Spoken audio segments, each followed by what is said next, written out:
Bem, continuando. As famílias então acabaram enterrando os familiares diferentes. Então tiveram que pedir na justiça a exumação dos corpos para então poder enterrar os seus familiares corretamente. Então, isso é um descaso? É. É falta de informação? É. É falta de humanização? É. A prefeitura lançou uma nota dizendo que lamentava, mas lamentar não vai desfazer esse ocorrido. Então, o que falta nesse momento? Humanização. O mundo inteiro vendo uma pandemia e isso ocorrendo no Brasil. Então, outros exemplos, né, de descaso humanitário, desinteresse, insensibilidade e assim por diante. Como evitar esse tipo de situação, principalmente profissional em saúde, para com o usuário? Ouvir, compreender, ter uma rede muito bem estabelecida, considerar e respeitar a opinião dos usuários e dos seus familiares, além de não impedir de se manifestar e participar dos procedimentos necessários a eles próprios, além de manter a família sempre informada dessas etapas que possam vir a ocorrer junto com o tratamento do paciente. Então, humanizar o atendimento em saúde é ter um comportamento ético, e além do arsenal técnico científico, com os cuidados dirigidos às necessidades existenciais do paciente. Humanizar também é investir em melhorias nas condições de trabalho, é ter empatia pela situação do outro. Às vezes é muito fácil falar, eu compreendo, eu sinto o que você sente, mas se colocar no lugar do outro é muito difícil. Isso exige prática, isso exige sensibilidade. Os hospitais, antes do século XVIII, eles eram totalmente diferentes do que nós conhecemos de instituição hospitalar hoje. Então, o hospital era um lugar, né, uma instituição dirigida aos pobres. Só ia ao hospital quem era pobre. Diferença, né? Dessa noção de privatização, de pagar pela assistência hospitalar. Mas por que isso ocorria? Porque as pessoas ricas, elas tinham condições financeiras de ter um médico da família. Então, independente do horário, o médico se dirigia à casa dessa família. Então, as pessoas pobres eram que acabavam se dirigindo ao hospital. E o hospital era visto como um lugar para morrer. As pessoas só iam ao hospital em últimos casos. E geralmente havia sempre um padre que passava diariamente no hospital para dirigir aos fiéis a extrema-unção. Então as pessoas também tinham essa ideia, né, tinham essa noção de que poderiam ir para lá e de que talvez não sairiam mais vivas daquele espaço. Isso era muito corriqueiro.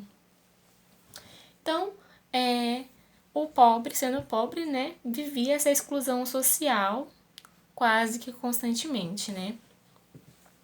A assistência, né, era dada nesse nível, além da assistência material, era dada também a assistência espiritual. Então, os padres tinham esse livre acesso às aulas hospitalares para dirigir a extrema-unção aos seus fiéis.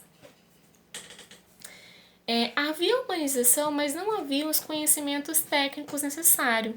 Então, essa abertura de portas, de possibilidades para a extrema-unção, para a religião, é um processo de humanização.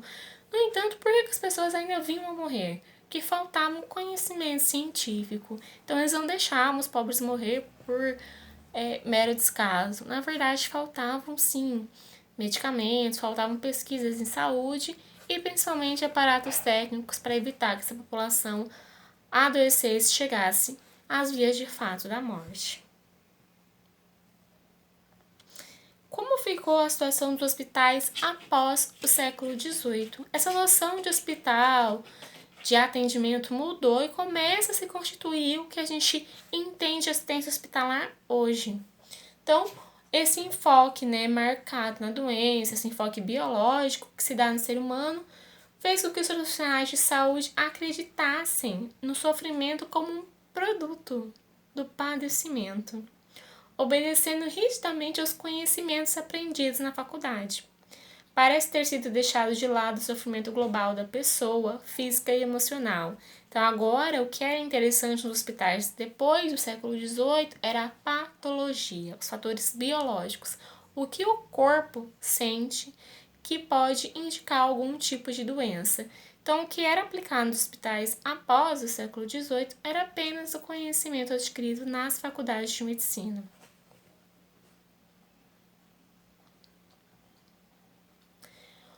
E aí, então, esse conhecimento ele torna-se cada vez mais científico, pautado pelas experiências.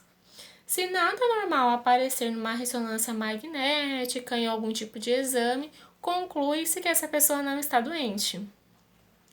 O paciente deixa de ser uma pessoa digna de atenção e cuidado e passa a ser mais uma assistência. O seu corpo está doente ou não. Se não está doente, volte para casa.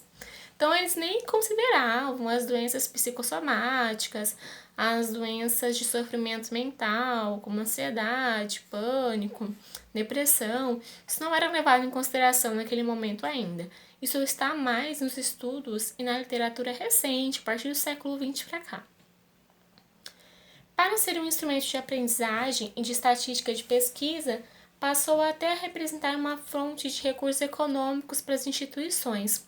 Hoje no Brasil nós temos instituições muito grandes de pesquisa em saúde, por exemplo, a FAPEMAT, que é um instituto que investe em pesquisa científica dentro das faculdades. Então existem laboratórios de pesquisas que são financiados pela FAPEMAT dentro das universidades. E aí entram estudantes de medicina, biologia, enfermagem, depende do tipo da pesquisa.